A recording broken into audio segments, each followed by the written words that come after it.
¿Qué onda? This is Shista Garcilaso. Aztlan Weekly is a volunteer-based community news outlet.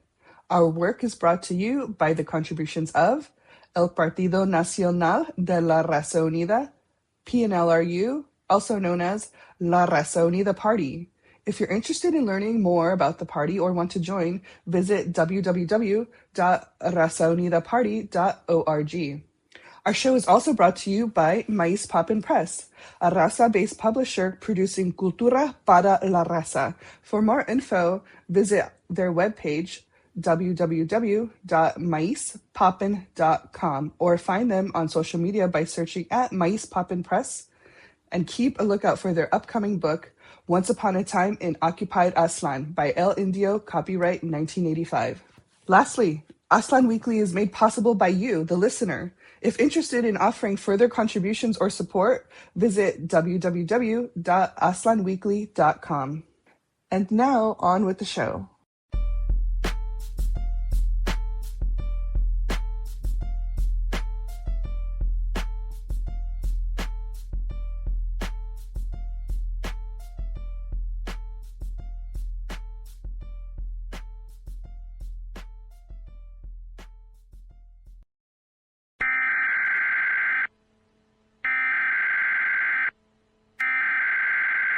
We interrupt this program for a special news bulletin.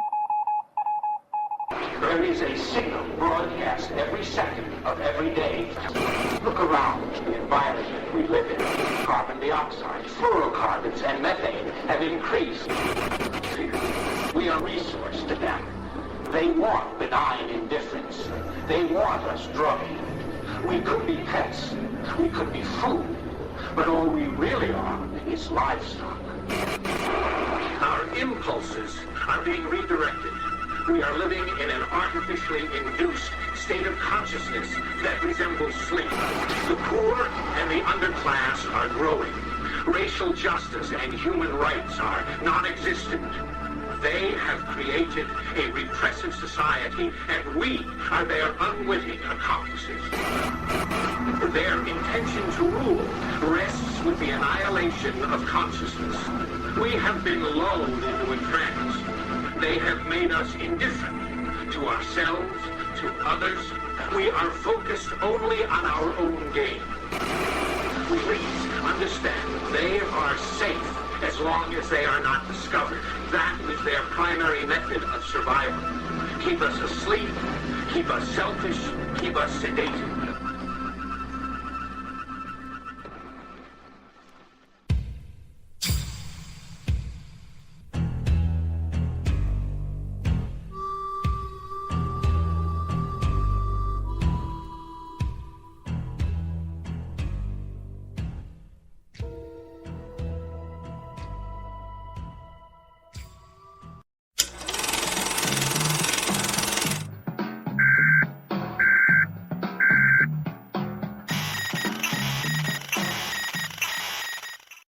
¿Qué hubo, raza? Yo soy Ernesto Ayala. ¿Qué hubo, raza? Yo soy Shista Garcilaso. ¿Qué hubo, raza? Yo soy Robert Ramirez. And this is Aztlan Weekly. This is the PNLRU position on Cesar Chavez's sexual predation and misconduct. We believe you, the victims. The Partido Nacional de la Raza Unida will speak clearly. No one person represents the totality of our struggle. No one person determines whether we succeed or fail. No one person defines our return to history or our ability to end settler colonialism. The allegations Cesar Chavez abused young girls are serious, disturbing, and sickening. They represent a profound violation of trust, of power, and of the most basic principle any movement must uphold: do not harm. We do not excuse these behaviors or minimize them to save face. We definitely will not remain silent about them. Silence protects abuse the same way civility protects power. Sycophancy enables abuse, and hero worship cements it. These practices have no place in our movement for liberation. For far too long, our communities have been conditioned to protect leaders instead of principles. We have been taught to defend names, to preserve images, to avoid hard truths in the name of unity. That is not unity, that is weakness. We never needed hero worship. We have always needed our cultura and organizing. At this discouraging moment, El Partido Nacional de la Raza Unida encourages each and every Chicanx, Chicano, and Chicana to speak out against abuse and to learn to organize their community. Forces against us, even our own failings, can snuff individuals from the movement. But each of us can start new fires. Collective political acts are built through organization, through education, through accountability, through an uncompromising commitment to doing no harm. What these allegations expose is not just the actions of one individual, but the danger of any structure that allows power to go unchecked. A movement that cannot confront harm within itself cannot claim to fight for justice outside itself. But let us be equally clear. The movement for worker dignity, the migrant justice, the rights of our people, that movement is not a failure because of the failures of one man. It never belonged to one man. It belongs to the people who organized, who sacrificed, who labored in the fields and in the streets. To every person who is reading this message who built something larger than themselves, our struggle does not disappear because of this moment. If anything, this moment demands more from us. As we build the Partido Nacional de la Raza Unida, our responsibility is to ensure that this cannot happen again. We are building an organization rooted in collective leadership, in political education, and accountability at every level. An organization where no one stands above critique, where no one is beyond consequence, where the mission, the reestablishment of indigenous sovereignty, and the upliftment of all people remains greater than any individual. The news of the allegations against Cesar Chavez fits in a long line of elders who inspired many as they tormented others. We call upon our raza to become better elders, particularly hetero men. The abuse cycle needs to stop now. Children and young Chicanos need real encouragement and nurturing, not quid pro quo relationship and nightmares. We do not abandon the movement. We strengthen it by telling the truth. We mature by rejecting myths. We advance by organizing with discipline and principle. Our movement continues. Sí se puede. Siempre se puede. Farm workers and their supporters rallied outside a federal courthouse in Fresno to protest a new federal rule affecting the H-2A visa program, which they say will lower wages for agricultural workers. The demonstration coincided with the court hearing on a lawsuit seeking to block the rule, with advocates arguing it could shift billions of dollars from workers to employers nationwide. Participants emphasized that farm workers already face limited bargaining power and difficult working conditions, making any wage reductions especially harmful. The core demand from protesters is to halt or reverse the Department of Labor's H-2A wage rule, which they argue undermines fair pay standards by allowing lower wages despite ongoing labor shortages. Advocates are pushing for a preliminary injunction to stop the rule's implementation and are calling for policies that ensure higher, not lower, wages to attract workers. They contend the rule contradicts basic economic logic and disproportionately benefits employers at the expense of vulnerable farm workers, urging federal action to protect earnings and labor rights within the program. This repeats the same injustices from the Bracero program, making it the Bracero Program 2.0, only with a different name, H-2A. And in news desde Califasland, California, according to edsource.com, California Assembly Bill 2555 proposes simplifying the reclassification process for English learners by basing it solely on top scores from the LPAC exam. Currently, nearly 18% of high-scoring students remain unnecessarily labeled as English learners due to complex requirements. The bill eliminates additional criteria like teacher evaluation and parent consultation. It also introduces flexible pathways for students with disabilities and improves parent notification regarding reclassification. Supporters aim to remove administrative barriers, ensuring faster reclassification for proficient students. Read the full story at edsource.com. And now noticias desde Colorado, Aztlan.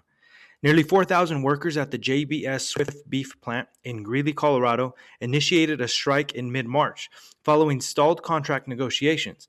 Represented by UFCW Local 7, the workers are demanding higher wages, improved safety measures, and better health care benefits after an overwhelming authorization vote.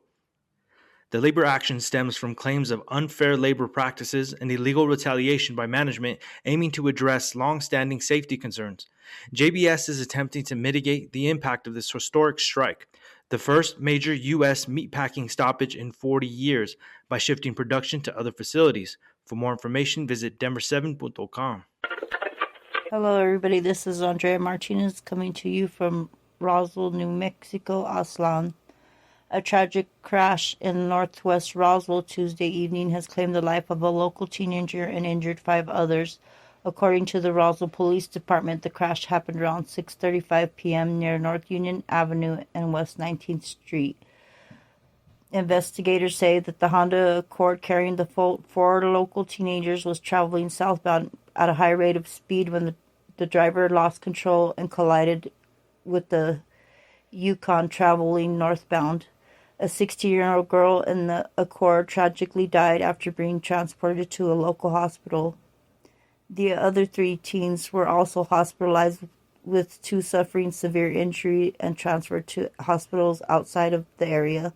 The driver of the Yukon, a 56-year-old woman, and her 11-year-old daughter were treated with non-life-threatening injuries and was later released. This remains an ongoing investigation with possible charges pending. Our hearts go out to the family of the loved ones of the young life lost and to all those affected by this heartbreaking tragedy. The impact has been felt deeply across our community, students, families, and neighbors alike. All 3 local high schools have come together to support these teenagers and families during this incredible, difficult time.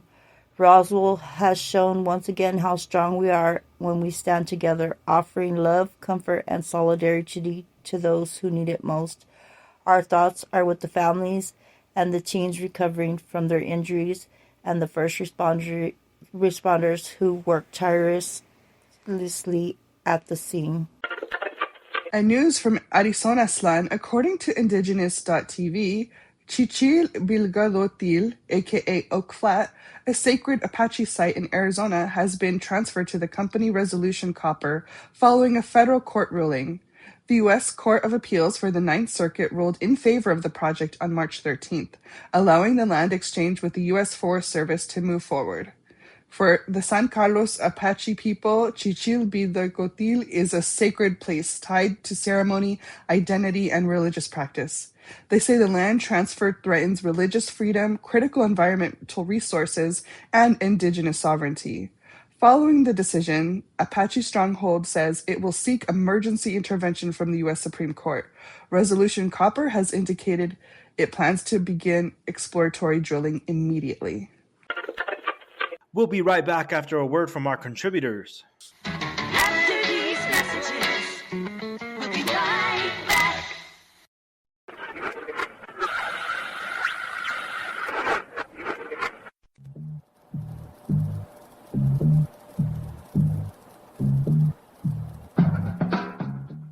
I'm Scott Russell Duncan, a Chicano writer, editor, and AztlanWeekly reporter with the widest name. AztlanWeekly is produced in association with Maiz Poppin' Press, where we publish radical imagination and resistance writing that pops.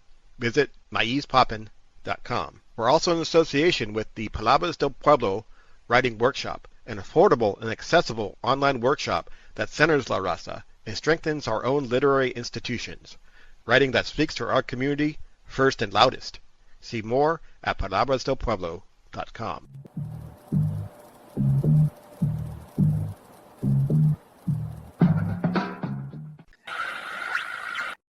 Y en noticias desde Las Vegas, Aztlan. The North Las Vegas Police Department made a record-breaking seizure of over 100 pounds of methamphetamines during a traffic stop on Interstate 15 northbound earlier this month. Following an alert from K-9 Bolt, officers discovered the large quantity of narcotics concealed in the vehicle's trunk. This operation is considered the largest narcotics seizure from a single traffic stop in the department's history. Police highlighted the success of the stop as a significant blow to regional drug trafficking efforts. The suspect was taken into custody without incident following the discovery. Read the full story at fox5vegas.com. Y en noticias desde Nuevo Mexicaslan, the ACLU of New Mexico filed a class action lawsuit against the New Mexico Corrections Department, NMCD, challenging a policy that bans incarcerated individuals from receiving books and magazines from family, friends, and publishers.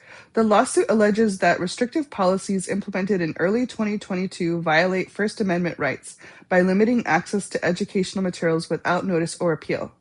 Plaintiffs argue these actions hinder rehabilitation and family connection, with the suit seeking a permanent injunction against the ban. For more info, visit www.aclu-nm.org. And in Arizona Aztlan news, earlier this month, Navajo, Hopi, and San Juan Southern Paiute leaders testified before a U.S. Senate committee to support the $5 billion Northeastern Arizona Indian Water Rights Settlement Act. The agreement would secure 56,000 acre-feet of Colorado River water annually to resolve long-standing legal claims. If ratified by Congress, the funding would provide infrastructure for the nearly 30% of tribal residents currently lacking running water. A key component includes creating a 5,400-acre homeland for the San Juan Southern Paiute tribe, which currently lacks a reservation. Despite bipartisan Arizona support, the bill faces scrutiny over its high cost and legal precedents. For more details, visit kjzz.com.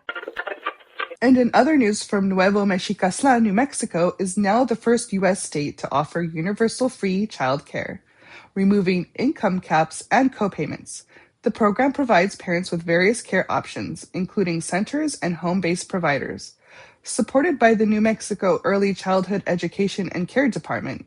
This initiative is expected to save families between $12,000 and $15,000 annually per child.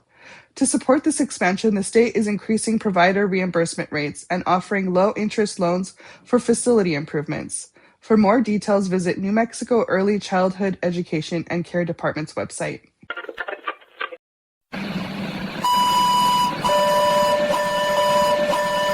Tensa, damas y caballeros. We seem to be experiencing some technical difficulties.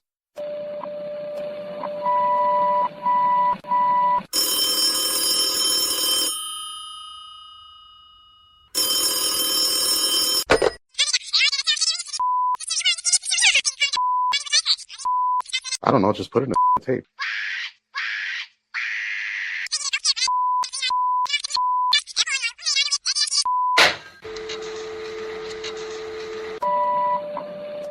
Spencer, damas, caballeros, we seem to be experiencing some technical difficulties. Please stand by.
That was a song by the Delgado brothers called Live for Today from their album Two Trains.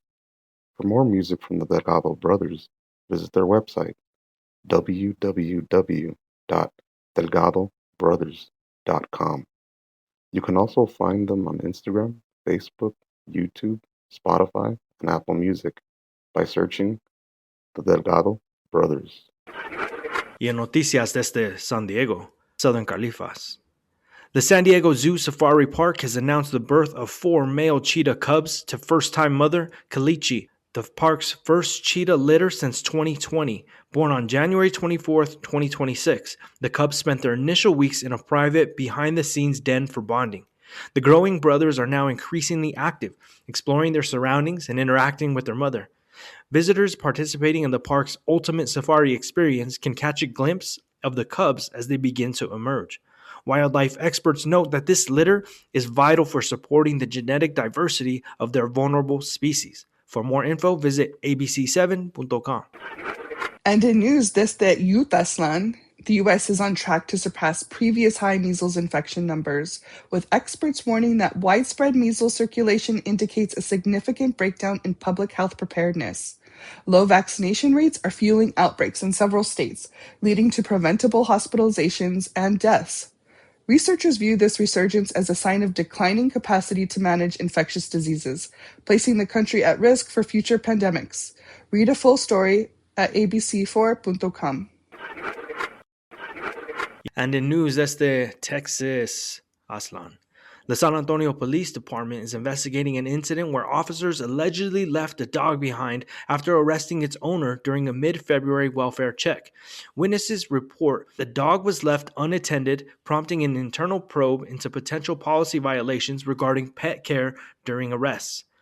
San Antonio Police Department has confirmed the investigation is active and noted that the dog was later located and is safe with a foster family.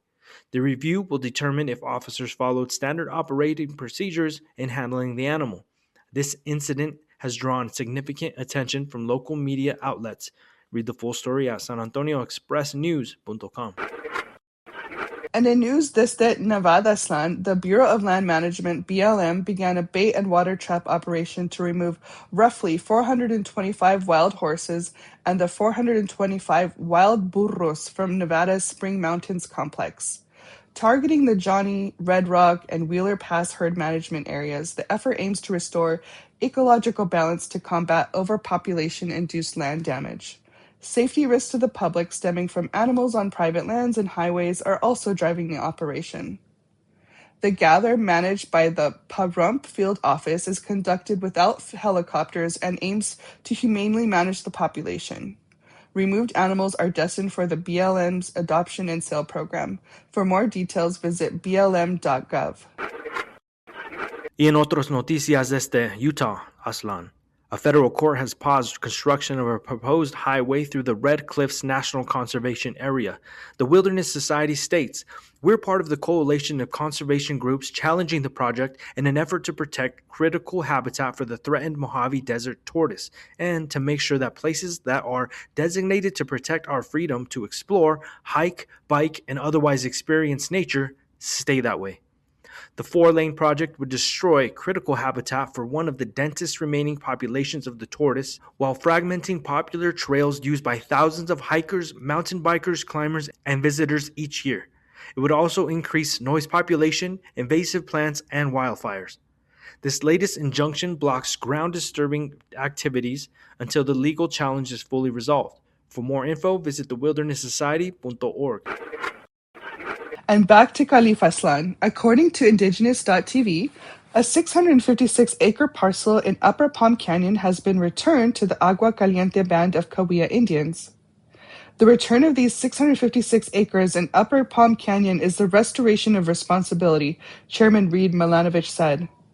Conservation is strongest when guided by tribal leadership rooted in generations of ancestral stewardship. The land sits within the Santa Rosa and San Jacinto Mountains Conservation Area and supports critical habitat, including desert bighorn sheep, while also helping to replenish the Coachella Valley aquifer. With this latest transfer, more than 1,200 acres have been returned to the tribe since 2024. The return comes through an ongoing partnership between tribal leadership, conservation organizations, and the state of California, a model that has supported multiple land transfers in recent years. For many, this is what land back looks like in practice, not a single moment, but a continued process of land returning to indigenous stewardship.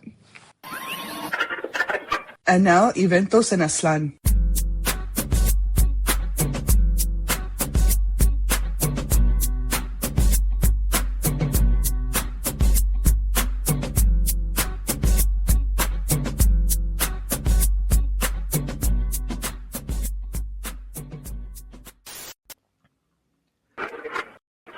Nuevo Mexicaslan, Tewa Women United announces join the Native Community Health Network for an open and respectful discussion on reproductive and sexual health education.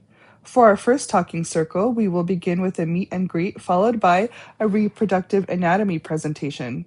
This circle is open to Native American adults 18 plus. Teenagers are welcome to attend with parents or guardians. Please register for the event so we can order enough food. Location? At Tewa Women United, 1003 East Fairview Lane, Española, New Mexico, 87532, at 4:45 p.m. to 6:30 p.m.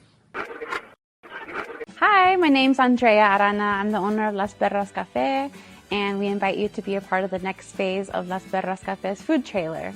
So right now we're on the patio. It's a little underutilized at the moment, but we already have the outlet ready to go.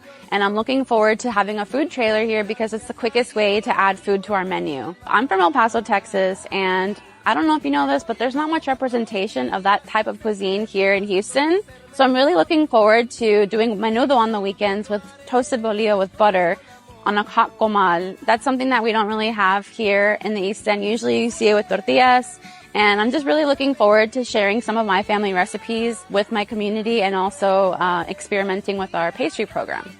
We've been open for almost a year now, and Las Perras Cafe exists as a day-to-night cafe with specialty coffee and a cocktail lounge. This has been a community effort from the very beginning, and we invite our community to be a part of this next phase of the company. I know not all of us have a lot of extra money, but if you're already spending $50 to $60 a week here on coffee, I want to make sure you're getting something in return. So that's why we talk about 120% back on return, because I want to just keep offering you guys more, and in order to do that, we need capital. We're so excited for this next chapter of the cafe. So please tell your friends the campaign runs for 30 days, and if you're interested, check out the link in my bio. It wouldn't be the East End if you didn't have a train. Las Perras Cafe also announces Saturday, March 21st, Resistencia returns, an all-vinyl salsa night brought to you by DJ Ortiz. That's with 4 Z's. Let us transport you to another time and place, and let us channel the strength of our ancestors through dancing, music, and traguitos, where Las Perras Cafe is located at 3401 Harrisburg Boulevard, Houston. The Poetry Center in San Jose Califas announces San Jose's Well-Read Reading Series presents World Poetry Day Festival 2026, co-sponsored by Works, San Jose Art and Performance Center, Poetry, Music, Dance, Appetizers, and Drinks, Saturday, March 21st, 5 to 8:45 p.m., 38 South 2nd Street in downtown San Jose. Free admission featuring poetry in 13 different languages with an open mic at the beginning and middle of program. Theatrical performances, music performance, drink and appetizers from other countries, and so much more. Did you know that 100 years ago, Mexican families lived in railroad boxcars? In this weather, it sounds crazy, right? Hey, my name's Ismael Cuevas, one of the curators for the exhibit Rieles y Raíces, Traqueros in Chicago and in the Midwest. I made a historic discovery, a forgotten Mexican boxcar settlement right here where I'm standing in the east side of Chicago. Derek James, model railroad artist from the south side of Chicago, brings this discovery to life. Ish talked about this aerial image shot of 102nd in Indianapolis. You can see the Boxcar Village highlighted right there. It touches close to my heart that I get to model something so close to home. When we think of these Mexican track workers, we think of them as just men, but there were families who were living here. Of course, this is how we treated new immigrants. We put them up in a boxcar. And I see so many parallels between the treatment of brown people as I do with my own folks in American history. Chicago and cities across the Midwest have been home to Mexican Americans over the last century. To learn more about the contribution of Mexican Americans to the development of the American railroad system, please visit our exhibit, Rieles y Raíces, at the National Museum of Mexican Art in Chicago from now until April 26.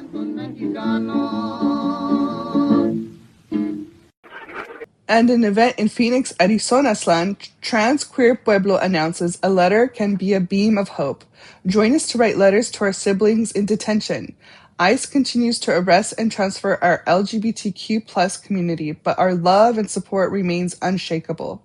Tuesday we'll come together to write messages of strength and care to those facing deportation, because even when the system cages us, community shows up. Tuesday, March 24th, 5:30 p.m., at 1726 East Roosevelt Street, Phoenix, Arizona 85006. For more info, find them on Insta at search TQ Pueblo. In Fresno, Califas, Arte Americas announces join us for a special Arte Pero Later event on March 26 from 6 to 8 p.m.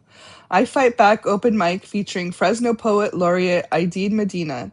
This open mic is a celebration of storytelling, spoken word, healing, resistance, and community. Take the mic to share poetry, music, or personal reflections, or come support and be inspired. Free with admission. Bring your words, bring your friends, bring your power. Arte Americas is a nonprofit, donation-based cultural center celebrating Latinx art since 1987. New exhibition opens 2/26, 1630 Van Ness Avenue, Fresno, California 93721. Y un evento en Las Vegas, Nevada, the University of Las Vegas Museum Marjorie Berg Museum of Art announces, join us on Tuesday, April 7 for Queer Futurism, Radical Hope. It's a one-day event. It's free, it's in our auditorium, and it's here for you. Schedule, 10 a.m., Sin City Sisters, all for none and none for all. Come hear the sisters speak about activism, harm reduction, and joy and love for everyone in the LGBTQ+ and straight ally community. 12 p.m. That's so gay. The AIDS quilt created a way to bring together our community through art. Join us to pay homage through the creation of our own quilt, weaving our hopes and dreams for a collective future. No sewing skills necessary. 1:30 p.m. Storyboarding for solidarity. Some stories get written, some don't. Let's write our future together and make vision boards, storyboards as a group. This queer mini-con is organized by UNLV's Student Connection and Engagement, Student Counseling and Psychological Services. For more info, visit their Instagram page, search UNLV Museum. Y in Arizona, Aztlan, desde Phoenix, Backpacks for Kids, AZ shares their monthly food distribution calendar. The following is the food distribution schedule for March 2026. Distribution days and times are Tuesday, March 24th and 31st from 11 a.m. to 12:30 p.m. for client choice. Wednesdays, March 25th from 6 p.m. to 7:30 p.m. for produce and more. Thursdays, March 26th from 6 p.m. to 7:30 p.m. for client choice. Please be advised that you can visit for produce and more every Wednesday. However, you must select either Tuesday or Thursday for your client choice visit. Our facility, Backpacks for Kids AZ, is located at 6819 North 21st Avenue, Suite N, Phoenix, Arizona 85015, with the entrance located at the rear of the building. Upon visiting, please ensure you have a valid ID and bring your own bags. Should you have any questions or concerns regarding the schedule, please feel free to notify us. For more info, visit their webpage, bp4kidsaz.com. Y desde Color Aztlan, Olin Cafetzin announces longer days, longer hours. Daylight savings is here, so we're adjusting our hours. The new hours, Monday through Friday, 7:30 a.m. to 6:30 p.m., Saturday and Sunday, 9 a.m. to 4 p.m. Introducing our community discounts, Medical Mondays, Teaching Tuesdays, Movimiento Miércoles. More light, more movement, more cafetzin. For more info, find them on Insta by searching olin.cafetzin.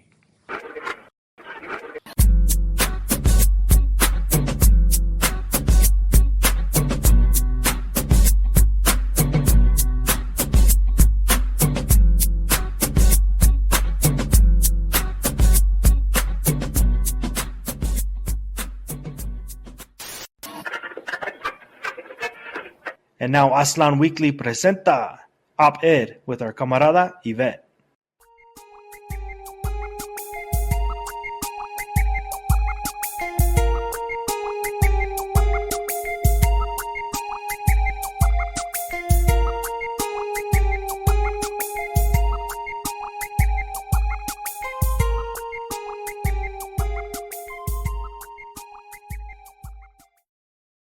¿Qué hubo, raza? This is Yvette Xochillot reporting for Aztlan Weekly desde el condado de La Naranja in Sur Califas.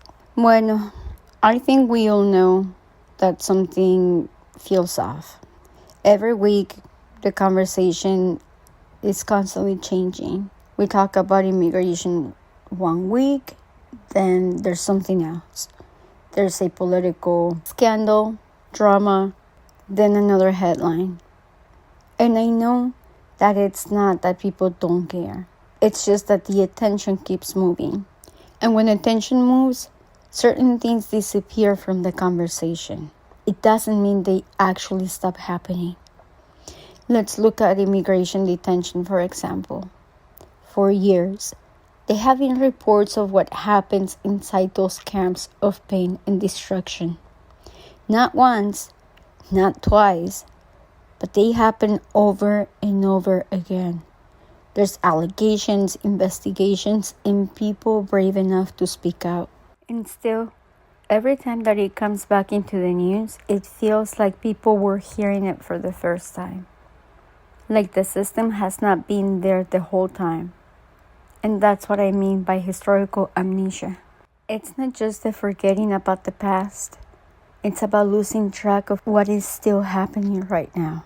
Lately, I've been seeing people say that everything going on is part of a distraction, that it's all meant to pull away attention from the Epstein case and the people connected to him. And I understand why people feel that way, but I don't think everything's just a distraction. Some of what we are seeing has been developing for years. Policies, enforcement strategies, and the long-term plans didn't just happen overnight. They existed before, whether people were paying attention or not. Multiple things can be true at the same time. And while the conversation shifts, the realities stay exactly the same way that they have always been. Our gente are still in detention. These families are still going through the same system. Nothing about that has paused just because the headlines have changed. And it's not just immigration. I have seen this pattern before, with policing, with labor rights, who gets protection and who doesn't. The people the most affected, as you all know, are the same. The ones that rarely stay at the center of the conversation for too long. That's the part that feels familiar. Not the events themselves, but how quickly they stop being talked about. Like our pain and struggle is just temporary. Pero como decimos en México, ni perdón ni olvido.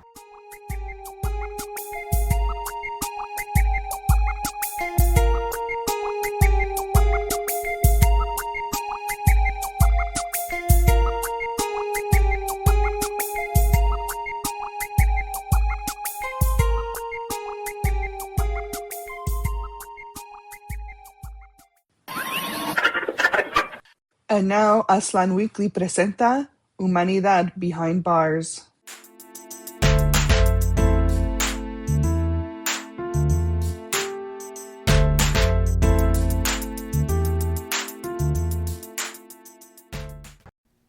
Stories we've been taught to simplify, to reduce people to a moment, a charge, a label.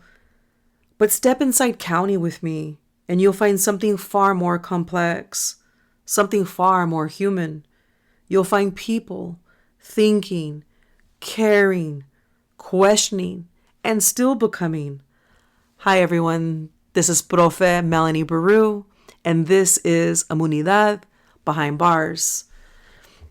I have the honor and privilege to share some insights with you all on what I experience behind those still doors, those still locked doors, and under those fluorescent lights. I get to be able to be in this college classroom, this jail classroom that is full of life. Oftentimes when people think about jail, they think about despair. They think about not full of life, right? What I see every week is caring students, respectful people to me, intellectual hunger, curiosity, relatives who are realizing that they're far more than the worst decision they ever made. When I sit with them and have discussions with them, it is such an honor to witness their intellectual ability, their deep care, their deep respect, their deep dive into exploring social phenomenon and analyzing and applying sociological concepts to their life. I get to bear witness to their humanity. I get to bear witness to the person that sits across from me who is trying, who is striving, who is oftentimes insecure in the college classroom because most of them are first-generation college students. And I get to be able to cheer them on and reflect back at them what they already have inside them. And to be able to witness their passion is a gift to me.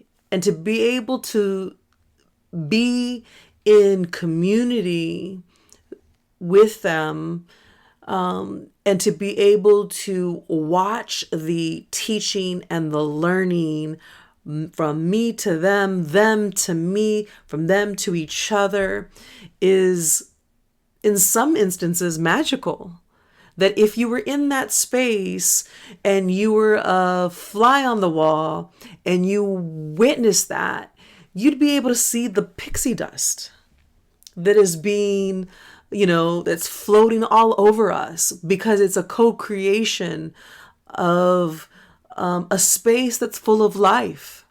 And if you think about the profundity of that we are co-creating a space full of life in the context of a total institution that is designed to dehumanize, is radical in itself. To be able to create that medicine collectively, to be able to create joy collectively, to be able to create an atmosphere of community and of such life is such an honor as a profe, as a fellow human being. And I get the privilege to share that with you all. Because when I share these experiences to folks who are not incarcerated, maybe have never been incarcerated, that oftentimes their misconceptions show. And when they ask me about my experience, they're oftentimes surprised about my delight, about my deep care, and about the messages I have for them from my students and about my students. That I love all my students, as I say, and I truly do. But my students that are currently incarcerated deep dive in this material. And there is an excitement about that they co-create, that I love to share with folks that don't expect that. And like I said, it's my honor and my privilege. I hope that this speaks to you in some way. Maybe it informs you. Maybe it challenges some of your thinking. Maybe it validates some of your thinking and experiences. Thank you so much. And this is Amunidad Behind Bars.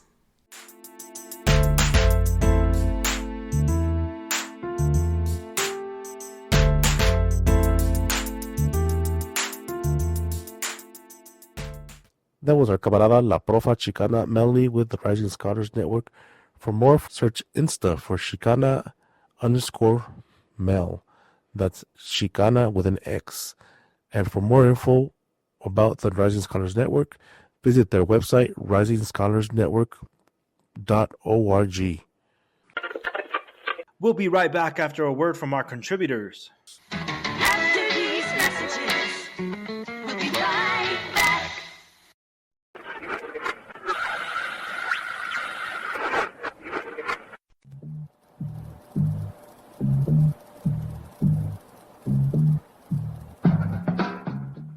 I'm Scott Russell Duncan, a Chicano writer, editor, and AztlanWeekly reporter with the widest name. AztlanWeekly is produced in association with Maíz Poppin' Press, where we publish radical imagination and resistance writing that pops. Visit maizpoppin.com. We're also in association with the Palabras del Pueblo Writing Workshop, an affordable and accessible online workshop that centers La Raza and strengthens our own literary institutions. Writing that speaks to our community first and loudest. See more at palabrasdelpueblo.com.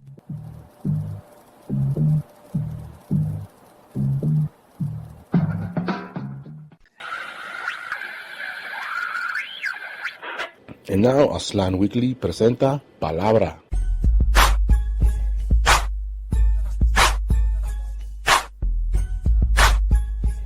It never fails. Defenders of empire always want to bring up the Aztecs as proof of indigenous savagery. This is a common colonial talking point that conveniently ignores the fact that there are literally hundreds of different tribal nations with their own unique cultures and history. And comments like these is just lazy, recycled colonial propaganda. Colonial thinking always reduces indigenous peoples to one ugly stereotype. It's because that stereotype is useful. It helps justify land theft, massacres, and the destruction or elimination of indigenous peoples. And that's how settler violence works. First, you dehumanize indigenous people. Then you act like the violence that was done to them was necessary, natural, and somehow deserved. It's always framed as savagery versus civilization. This is a slick little colonial trick, and this is how they justify their violence. They'll say, well, everyone's violent, history's violent. Look at the Aztecs. They were violent too. And what they're trying to do is moralize their own atrocities. They want invasion, land theft, extermination policies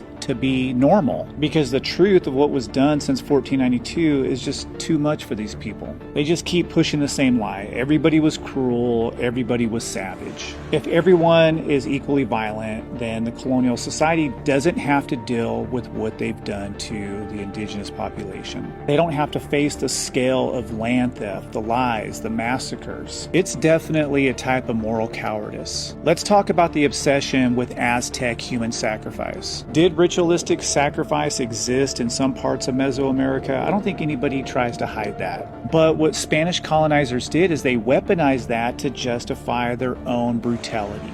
This was used as propaganda to commit crimes against humanity. And the projection is wild. These colonizers come from a worldview built on burning witches, the Inquisition, religious persecution. There's a reason why so many settlers left their homelands. They come from misery, poverty, landlessness, and social despair. They don't come from liberty, democracy, or freedom. But that's the colonial psychology. You dehumanize native people by labeling them as violent. And this is how you get the average person to consent to colonial violence and genocide. And honestly, dealing with the truth of settler colonialism is too much for people because of their fragile psychology. They would rather hide behind the lie that everyone is violent than confront what colonialism has done to the planet. That's why this comment sounds so ridiculous, because it's the same old stereotypes and propaganda. That was our hermano, Dr. B Teaches. You could find more from him on Instagram. Search 7th Gen Podcast.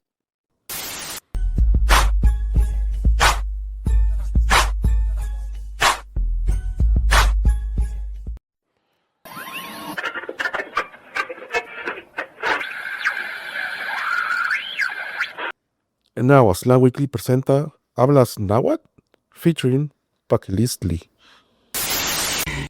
Hello everyone, today I want to bring to your attention this very unique special book, which is a comic book written entirely in Nahuatl. The book is called Anahuaquitlilo, written by Jan Garcia.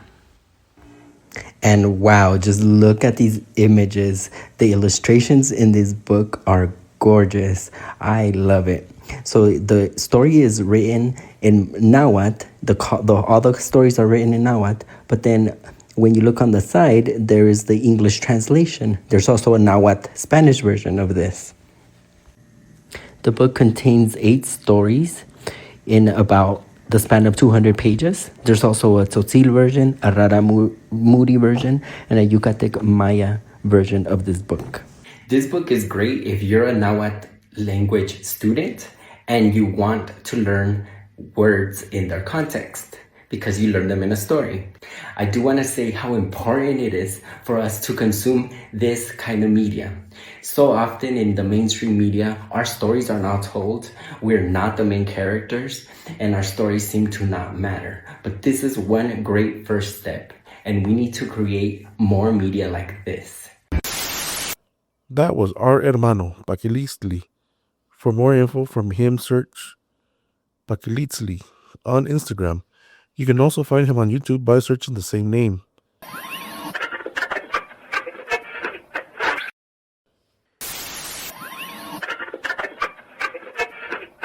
And now AztlanWeekly presenta Pa Que Sepan. Someone who studies superhero narratives, The Punisher is fascinating to examine because there are so many different ways you can look at him. I've seen one analysis that looked at him as a modern, updated version of the Western gunslinger trope. I've also seen another examination of the character that positioned him as a form of masculine drag. But let's talk about him in the context of the current issues with ICE and the colonial boomerang. But first, I want to give a little bit of context. In 1975, Marvel published a comic book called Marvel Super Action Volume 1, which featured a story about the Punisher that was written by Archie Goodwin. Goodwin also wrote an editorial forward to that story where he discussed what he thought about the Punisher, both as a narrative character, but also as a form of social commentary. In this editorial, he writes that the Punisher is a solution that is worse than the problems, and that this character is a part of the vigilante hero tradition that has long been a part of pulp fiction stories. But this character takes that tradition to its logical and extreme conclusion, and that is, this is a figure that is deadly and that is a menace to society. Therefore, Punisher stories are an opportunity to do two things. One is to enjoy the catharsis of watching a vigilante hero take down bad guys, while also prompting us to reflect on what are the actual implications of a person existing like this in real time and space. And by the way, I know some of you have seen my video about authorial intent and how I really don't care about it as a scholar, and so I'll tell you that within the story that Goodwin wrote, you can find all of those elements. All of that being said, there are a couple of things to keep in mind here. The first is that that kind of social commentary only works on audiences that are receptive to that messaging. And the second is that was written in the 1970s. In the 1980s, action genre media across the board, whether we're talking film, television, comic books, whatever, hit an explosion of hyper-violence that has become the norm at this point. And when you combine those two things, what you have is an audience that is not looking for that kind of social commentary, in large part because they have become acclimated to the state of hyperviolence as the norm within our media. And so then they are consuming stories about a character who at one point, 50 some odd years ago, was different from all the other superheroes because he was traumatized, emotionally dead inside, and engaging in hyper-violent acts as opposed to everybody else.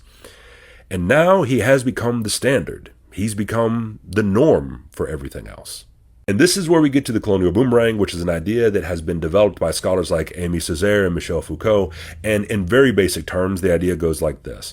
You take people from a country that enlist in the military, you train them to engage in acts of violence, you then send them overseas to commit those acts of violence against foreign people, and then you bring them back home and they commit those same acts of violence that they practiced overseas against the members of the domestic population on behalf of the government in order to suppress that population. And Frank Castle meets most of the criteria of the colonial boomerang. He is a U.S. citizen who enlists in the military. He is deployed overseas, either to Vietnam or Afghanistan, depending on which version of the character we're talking about. He learns how to and then gets really good at committing war crimes, and then he returns to the United States to do the same thing, but to the American population.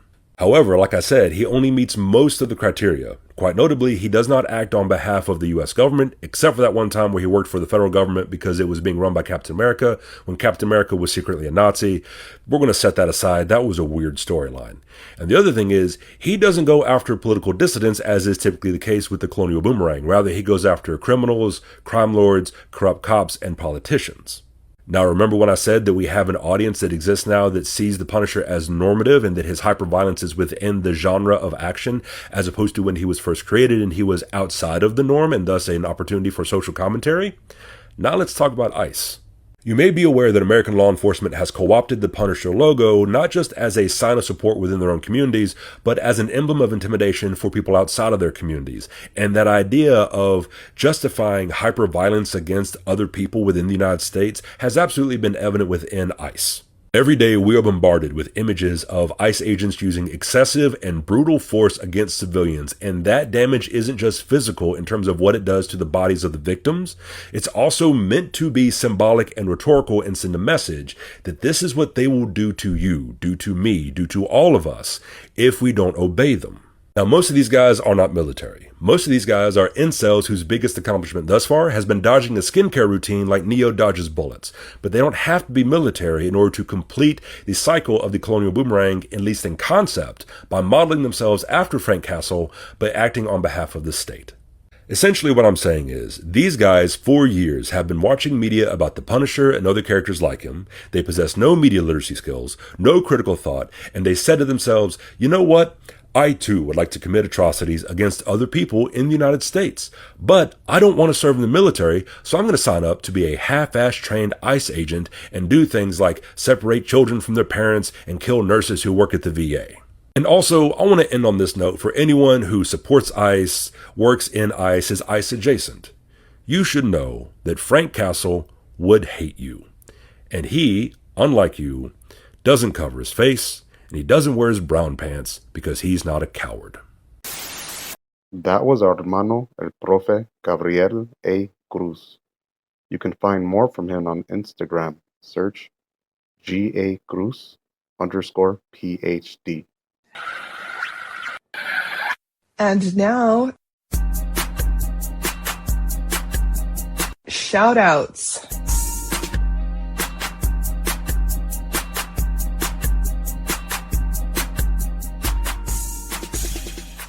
And we also like to make another special shout out to Hennessy Pedro Parker, desde Houston, Texas, for providing his firme music and beats through the program.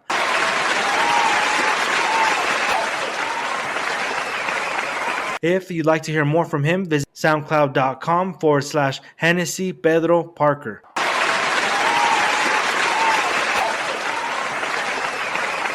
And once again, our camarada Veronica Aliel would like to give a shout out to all Raza who are in any way contributing to building locally in their communities.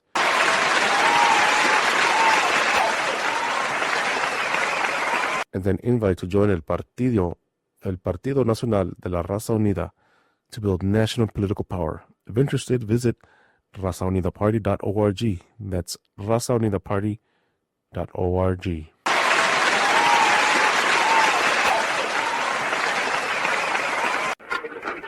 And finally, Aztlan Weekly would like to hear from you, Raza.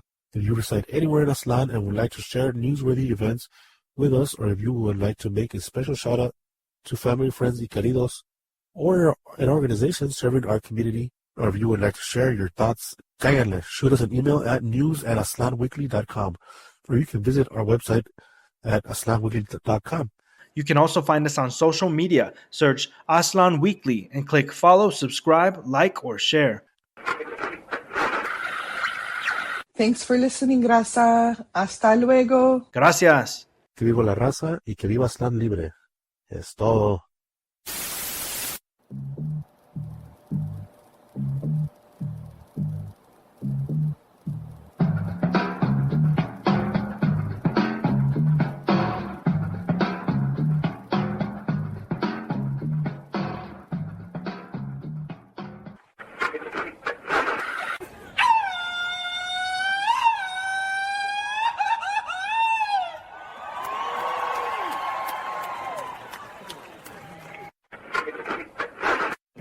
Minutes, Coordinated Universal Time.